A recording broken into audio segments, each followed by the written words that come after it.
Assalamualaikum warahmatullahi wabarakatuh.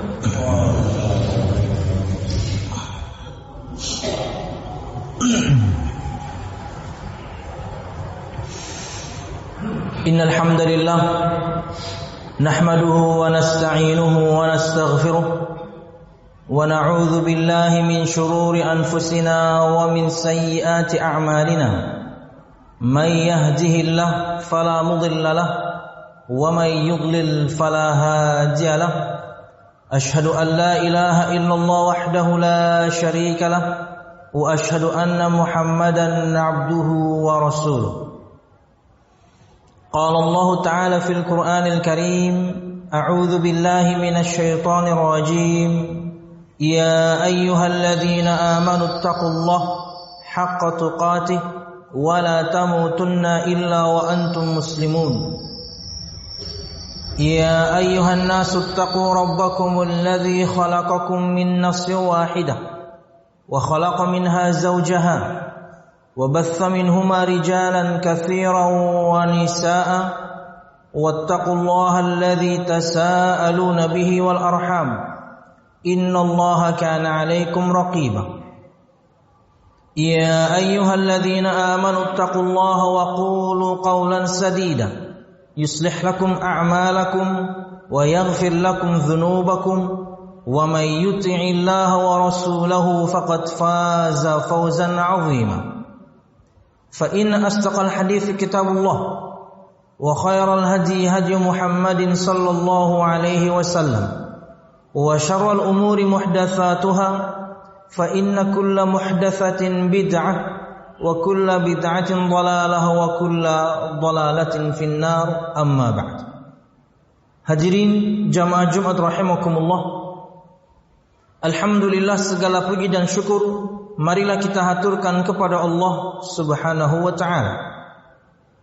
Kemudian salawat serta salam semoga selalu tercurahkan kepada junjungan besar Nabi kita Muhammad sallallahu alaihi wasallam, juga beserta para sahabatnya, keluarganya dan segenap kaum muslimin yang selalu istiqamah berpegang teguh dengan Islam sampai hari kiamat kelak. Hadirin jamaah Jumat rahimakumullah, dalam surah An-Nisa ayat 59 Allah Subhanahu wa taala berfirman, ya ayyuhalladzina amanu atiiullaha wa atiiur rasul wa ulil amri minkum. Hai orang-orang yang beriman, taatilah Allah Subhanahu wa taala, taatilah Rasul Muhammad sallallahu alaihi wasallam dan pemimpin kalian. Pada ayat ini kita mendapatkan perintah dari Allah Subhanahu wa taala langsung untuk mentaati Allah Subhanahu wa taala dan juga untuk mentaati Nabi Muhammad sallallahu alaihi wasallam. Dalam sebuah hadis Nabi Muhammad sallallahu alaihi wasallam bersabda, "Ma nahaitukum anhu fajtanibuh wa ma amartukum bihi fa'tu minhu mastata'tum." Fa innama ahlaka man kana qablakum kathratu masailihim wa ikhtilafihim ala anbiya'ihim. Dalam sebuah hadis yang dikeluarkan oleh Imam Al-Bukhari dan juga Muslim dari sahabat Abu Hurairah radhiyallahu anhu berkata, Nabi Muhammad sallallahu alaihi wasallam bersabda berkaitan dengan ketaatan. Kata beliau sallallahu alaihi wasallam, apa yang aku larang dari kalian tinggalkanlah, apa yang aku perintahkan untuk kalian lakukanlah sesuai dengan kemampuan kalian. Karena sesungguhnya orang-orang yang terdahulu binasa karena banyaknya mereka bertanya dan karena mereka menyelisihi nabi-nabi mereka. Jamaah Jumat rahimakumullah, dari hadis ini kita ambil beberapa faedah di antaranya. Makanatus sunnah fil Islam. Begitu tingginya kedudukan as-sunnah yang dimaksudkan dengan adalah al-hadis di dalam syariat Islam. Karena semua yang Nabi Muhammad sallallahu alaihi wasallam perintahkan dan semua yang Nabi Muhammad sallallahu alaihi wasallam larang sama seperti perintah Allah, sama seperti larangan Allah Subhanahu wa taala. Levelnya sama, tentunya selama hadis itu hadis yang sahih. Maka jangan sampai kemudian siapapun di antara kita menolak sabda Nabi Muhammad sallallahu alaihi wasallam dan hanya terpaku pada Al-Qur'an. Karena perintah Allah Subhanahu wa taala langsung untuk mentaati Allah dan nabinya. Dan Nabi kita Muhammad SAW kemudian juga memerintahkan kita langsung untuk taat kepadanya dalam perintah-perintahnya dan meninggalkan larangan-larangan. Kata Nabi Muhammad SAW, "Ma yakhruju min fiyya illa al-haq." Tidak ada yang keluar dari mulutku ini kecuali kebenaran. Allah Subhanahu wa taala berfirman, "Wa ma yantiqu 'anil hawa in huwa illa wahyu yuha." Dan tidaklah dia, maksudnya Nabi Muhammad SAW, berkata-kata dari hawa nafsunya, maksudnya dari diri beliau sendiri. In huwa illa wahyu yuha, semata-mata ia adalah wahyu yang diwahyukan kepadanya. Maka semua sabda Nabi Muhammad SAW wahyu dari Allah Subhanahu wa taala. Maka kita tidak boleh membeda-bedakannya. Sekalipun tentunya sabda Nabi Muhammad SAW, entah itu berkaitan dengan perintah ataupun larangan, tidak ada dalam Al-Quran. Selama Nabi Muhammad SAW mensabdakannya, maka kewajiban kita taat. Kata beliau SAW, "Lau ulfiyanna ahadukum muttaki'an ala arikatihi, ya'tihi amrun mimma amartu bihi, aw nahyun mimma nahaitu anhu fayaqul, ma wajadna fi kitabillahi ittaba'nah." Kata Nabi Muhammad SAW, jangan sampai aku temukan salah seorang di antara kalian yang duduk santai bersandar di kursi sofanya, kemudian datang kepadanya perintah-perintahku, sampai kepadanya larangan-laranganku, kemudian dia mengatakan, yang ada dalam Al-Quran itulah yang kami ikuti. Maksudnya kalau dari sabda kami enggak ikut. Kata Nabi Muhammad, jangan sampai aku temukan salah seorang di antara kalian seperti itu. Dan apakah ini terjadi? Ada orang yang kemudian mengingkari sabda-sabda Nabi Muhammad SAW walaupun sahih. Karena patokan mereka yang penting Al-Quran, sabda itu enggak perlu diikuti. Subhanallah. Perintah dari Allah langsung agar kita mentaati Nabi Muhammad SAW. Dan Nabi Muhammad juga langsung memerintahkan kita agar kita taat kepada beliau sallallahu alaihi wasallam. Maka selama hadis itu sahih, maka ia tidak ada ubahnya, sama levelnya dengan Al-Qur'anul Karim, karena semuanya wahyu Allah Subhanahu wa taala. Kata Nabi Muhammad SAW, "Ala inni utitul Qur'ana wa mithlahu ma'ahu." Ketahuilah, sesungguhnya telah diturunkan kepadaku Al-Quran dan yang semisal Al-Quran, maksudnya sabda beliau, ma'ahu, bersama Al-Quran. Semua yang Nabi Muhammad SAW sabdakan wahyu Allah Subhanahu wa ta'ala. Inilah faedah yang pertama. Begitu tingginya derajat as-sunnah yang dimaksudkan dengannya al-hadis di dalam syariat Islam, ia memiliki level yang sama tentunya jika hadisnya sahih. Kemudian faedah yang kedua yang bisa kita ambil dari sabda Nabi Muhammad adalah bahwasanya meninggalkan yang Nabi Muhammad larang lebih mudah dibandingkan menjalankan ketaatan. Kenapa? Karena tinggal ditinggalkan saja. Teman yang buruk tinggalkan, komunitas yang buruk tinggalkan, perbuatan yang buruk tinggalkan. Tinggal ditinggalkan saja. Tapi berkaitan dengan menjalankan ketaatan, subhanallah, kita harus mengerahkan semua daya upaya untuk melakukannya. Salat ini, salat itu, puasa ini, puasa itu, zakat dan lain sebagainya. Sampai kemudian kita harus belajar betul-betul dulu tentang keutamaannya hingga memotivasi kita untuk melakukannya. Menjalankan ketaatan itu berat, tapi bukan mustahil. Makanya ada embel-embel sesuai dengan kemampuan. Makanya kata Nabi Muhammad SAW, "Salli qa'iman, fa illam tastati' fa qa'idan, fa illam tastati' fa ala jambin." Salatlah kamu berdiri, kalau tidak mampu duduk, kalau tidak mampu rebahan, sesuai dengan kemampuan. Tapi bukan berarti kemudian sesuai dengan kemampuan ini kita bermudah-mudah untuk meninggalkan ketaatan. kita kemudian meremehkan ketaatan. Nggak apa-apa jamak aja. Nggak apa-apa qasar aja. Nanti masbuk aja. No. Bukan itu yang dimaksud. Bahkan kata para ulama, ketika seseorang memang dia tidak mampu untuk salat berdiri kecuali duduk, minimal takbiratul ihramnya berdiri. Dia sudah menghitung bahwasanya jika sepanjang salat dia tidak mampu untuk berdiri, maka minimal kata para ulama, waktu takbir Allahu Akbar berdiri, baru kemudian duduk sampai selesai. Karena basicnya dia mampu berdiri, cuman untuk sepanjang itu dia nggak mampu. Minimal kata para ulama, kemampuan dia ketika takbiratul ihram dia berdiri dulu, baru kemudian duduk. Lain ceritanya kalau misalnya orang memang sejak pertama dia berbaring, boro-boro duduk, apalagi berdiri. Sejak awal dia kemudian berbaring karena tidak bisa ngapa-ngapain. Wallahu a'lam bishawab. Jadi menjalankan perintah Allah Subhanahu wa taala, perintah Nabi Muhammad SAW itu ada embel-embel kemampuan karena memang berat.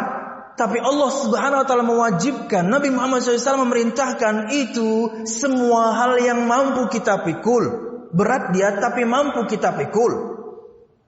Makanya ada embel-embel kemampuan, tapi tidak untuk meninggalkan maksiat. Karena ia lebih ringan, tinggal ditinggalkan saja.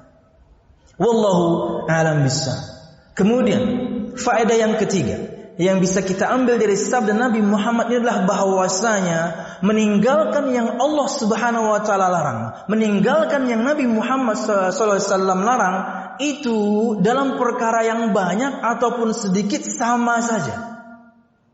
Jangan karena kemudian sedikit enggak apa-apa, jangan karena kemudian sedikit enggak apa-apa juga. Kata Nabi Muhammad SAW, ma haruma kathiruhu faqaliluhu haram. Yang diharamkan dalam jumlah banyaknya, sedikitnya pun haram. Ketika Allah Subhanahu wa taala melarang, ketika Nabi Muhammad SAW melarang, tinggalkan aja. Walaupun sedikit Ustaz, sama, tinggalkan saja. Karena pasti ada keburukan yang banyak di balik sebuah larangan. Sebaliknya, begitu banyak manfaat di balik sebuah perintah. Yakinkan saja diri kita ketika Allah melarang, ketika Nabi Muhammad melarang dari sesuatu, mesti begitu banyak keburukan di baliknya. Tinggalkan saja, walaupun sedikit. Lain kasus kalau misalnya sesuatu yang diharamkan tadi harus kita makan, harus kita minum karena darurat. Dan ingat jamaah sekalian rahimakumullah, patokan darurat itu adalah kematian. Anda kalau tidak minum ini, Anda kalau tidak makan ini, Anda mati. Karena ada orang kemudian bergumul dengan riba, alasannya darurat. Anda nggak mati. Anda nggak minjem di bank, Anda nggak mati. Anda tidak kemudian bergumul dengan riba, dengan leasing, Anda nggak mati.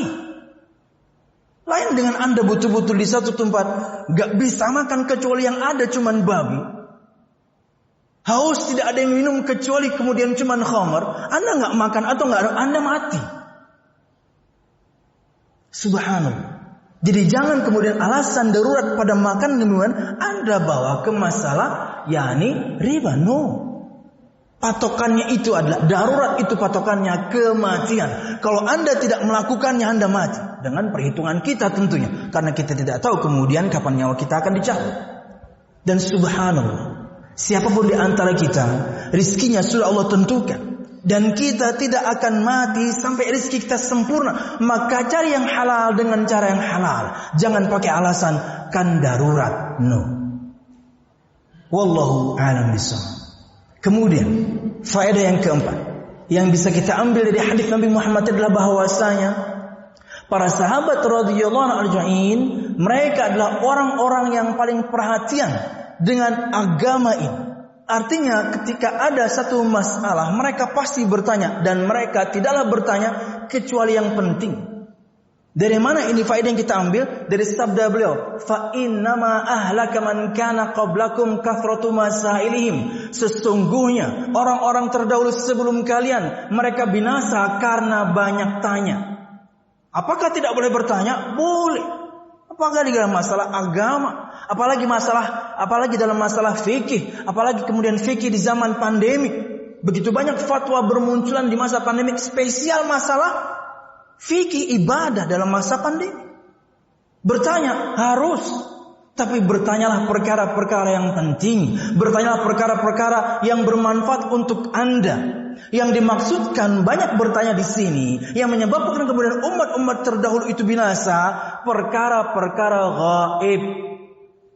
Yang Anda tidak dapatkan keterangannya dari firman. Yang Anda tidak dapatkan keterangannya dari sabda. Karena hukum asalnya gaib. Anda tidak bisa cerna. Anda tidak bisa indra. Maka berkaitan dengan perkara-perkara yang gaib, sesuai dengan firman saja yang kita imani, sesuai dengan sabda saja yang kita imani. Mendalam, no. Kenapa? Tidak ada keterangan. Nanti di padang mahsyar, matahari didekatkan sejarak 1 mil. 1 mil itu 1,5 kilo. Atau mil di situ adalah panjang besi calaknya seorang wanita, 5-6 cm. Gimana ya? Anda sibuk cari literatur sana sini. Gimana ya? Kok sedekat itu? Gimana ya? Pusing Anda. Karena keterangan yang lain tidak ada. Ketika Nabi Muhammad SAW mensifati Burak beliau, bahwasanya ia adalah peranakan kuda dan keledai. Besarnya seperti peranakan kuda dan keledai, seperti bighal, enggak besar-besar amat. Warnanya putih, panjang, 1 langkah kakinya sejauh mata memandang. Itu saja keterangannya dari Nabi Muhammad SAW. Anda tidak perlu kemudian cari lebih dalam. Kenapa? Karena nggak ada. Ini badannya manusia, belakangnya kayak kuda nih. Oh, ini badannya manusia, belakangnya kayak kuda, kepalanya bertanduk nih. Ini ada sayapnya nih. Nggak ada. Tidak perlu kemudian Anda bertanya hal-hal yang gaib seperti itu. Karena di firman Allah, di sabda Nabi Muhammad itu diterangkan. Allah tahu kenapa tidak mendetailnya. Nabi Muhammad tahu kenapa tidak mendetailnya. Kita nggak mampu membayangkannya. Cukup imani. Itu yang dimaksudkan. Orang-orang terdahulu mereka binasa karena banyak bertanya perkara-perkara gaib yang mereka tidak bisa indra. Cukup imani. Karena Allah memfirmankannya. Cukup imani. Karena Nabi Muhammad mensabdakannya. Wallahu a'lam bishawab. Kemudian yang terakhir, yang bisa kita ambil faedahnya dari hadis Nabi Muhammad SAW, potongan yang terakhir. Wa kathratu ikhtilafihim ala anbiya'ihim. Dan sesungguhnya orang-orang terdahulu binasa karena banyaknya mereka berselisih dari nabi-nabi mereka. Alaihi wassalatu wassalam. Termasuk kita kepada Nabi kita Muhammad sallallahu alaihi wasallam. Jangan pernah menyelisihi beliau. Perintahnya kita tinggalkan, larangannya kita terobos, yang tidak pernah diajarkan kita bikin. Allah Subhanahu wa taala berfirman, An-Nur 63, "Falyahdharil ladzina yukhalifuna an amrih an tusibahum fitnah aw yusibahum 'adzabun alim." Maka berhati-hatilah, maka takutlah siapa? Orang-orang yang menyelisihi nabinya Nabi Muhammad SAW. Menyelisih perintah nabinya Muhammad SAW. Perintahnya ditinggalkan, larangannya diterobos, yang tidak pernah ajarkan dibikin-bikin. Hati-hati, kata Allah Subhanahu wa taala. Takut, kata Allah Subhanahu wa taala. Kenapa? Antusibahum fitnah, akan ditimpakan fitnah pada hati mereka. Apa maksudnya fitnah ini? Kata Imam Ibnu Katsir dalam tafsirnya menyebutkan kekufuran, kesyirikan, kemaksiatan, kemunafikan. Ini berbahaya. Ketika seorang meninggalkan perintah Nabi Muhammad, ketika seorang menerobos larangan Nabi Muhammad, ketika bahkan seorang membuat-buat syariat Nabi Muhammad tidak pernah ajarkan, akan ditimpakan 4 perkara ini pada hati Anda. Kemunafikan, na'udzubillah, kesyirikan, bahkan bisa jadi kekufuran. Cukup? Belum. Ausibahum adzabun alim, atau ditimpakan kepada mereka azab yang sangat pedih. Maka jangan sampai kita menyelisih Nabi Muhammad SAW. Sebisa mungkin kemudian kita menjalankan perintahnya dan meninggalkan larangannya. Di mana meninggalkan larangannya tentunya kita sebutkan tadi lebih mudah, lebih ringan dibandingkan menjalankan perintah Allah dan juga Nabi Muhammad Rasulullah sallallahu alaihi wasallam. Aqulu qawli hadza wa astaghfirullah li wa lakum wa li sa'iril mu'minin fastaghfiru innahu huwal ghafurur rahim.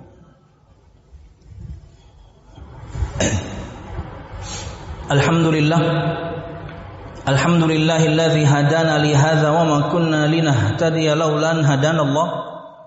Wassalatu wassalamu ala asyrafil anbiya wal mursalin Muhammad sallallahu alaihi wasallam wa ala alihi wa ashabihi ajma'in alladhi haraba al-batil wa ayyada al-haq wa tamasa ar-radha'il wa ahya al-fada'il wa tammama makarim al-akhlaq wa hada an-nasa ila siratin mustaqim siratal ladzina an'ama Allahu 'alaihim minan nabiyyin was-siddiqin wasyuhada'i was-salihin wa hasuna ulaika rafiqa. Jamaah rahimakumullah, sebagai penutup firman Allah Subhanahu wa taala, "Wa may yuti'ir rasul faqad ata Allah." An-Nisa 80.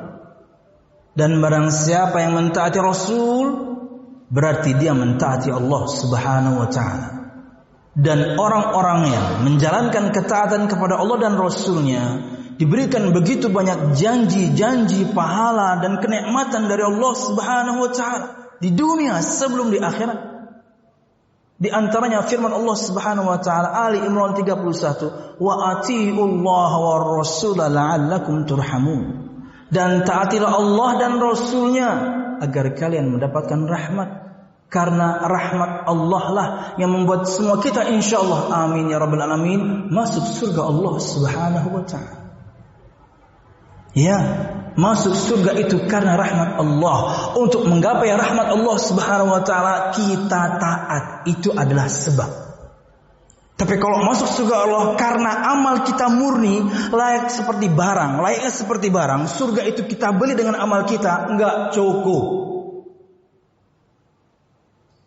Semua umur kita ini kita gunakan untuk kemudian menjalankan ketaatan kepada Allah Subhanahu wa taala tidak cukup untuk membayar satu nikmat mata. 60 tahun umur Anda, 70 tahun umur Anda, 80 tahun umur Anda menyembah Allah Subhanahu wa taala. Kemudian karena itu Anda ingin mendapatkan surga karena amal Anda, bukan karena rahmat. Ya Allah, masukkan saya ke surgamu karena saya beramal. Disebutkan sebuah riwayat demikian. Seseorang yang ditentukan masuk surga Allah Subhanahu wa taala, kata Allah, "Masukkan hambaku ini ke dalam surgaku karena rahmatku." Hambanya komplain, "Ya Allah, masukkan aku ke surgamu karena amalku." Dia hitung-hitungan seperti barang. Surga sepertinya bisa dia beli dengan amalnya. Oke. Disebutkan kata Allah Subhanahu wa taala, hitung amalnya dan dihitung. Puluhan tahun umur dia dihitung takutnya tidak cukup untuk membayar satu nikmat Allah penglihatan. Gimana dengan pendengaran? Gimana dengan nikmat-nikmat yang lain yang tidak bisa kita hitung? Nikmat mata ini saja tidak bisa kita bayar dengan beribadah puluhan tahun. Bagaimana kemudian surga ingin kita bayar dengan amal kita? No. Tapi ia sebab. Ia adalah sebab agar kita mendapatkan rahmat Allah Subhanahu wa taala. Tilkal jannatul lati urithumuha bima kuntum ta'malun. Itulah surga yang diwariskan kepada kalian karena sebab amal-amal yang kalian lakukan. Dengannya kalian mendapatkan rahmat Allah Subhanahu wa taala. Kata Nabi Muhammad SAW, "Ma minkum min ahadin yudkhiluhu amaluhu al-jannah." Tidak ada seorang pun di antara kalian yang karena amalnya lah yang memasukkan dia ke surga Allah. Enggak ada. Terlalu sedikit amal kita ini. Kemudian para sahabat bertanya, "Wala anta ya Rasulullah?" Tidak juga engkau ya Rasul? Bukan karena amalmu yang menyebabkanmu masuk surga Allah Subhanahu wa taala? Kata Nabi Muhammad, "Wala ana." Tidak juga saya. Nabi Muhammad kurang apa amalnya? Nabi Muhammad kurang apa amalnya?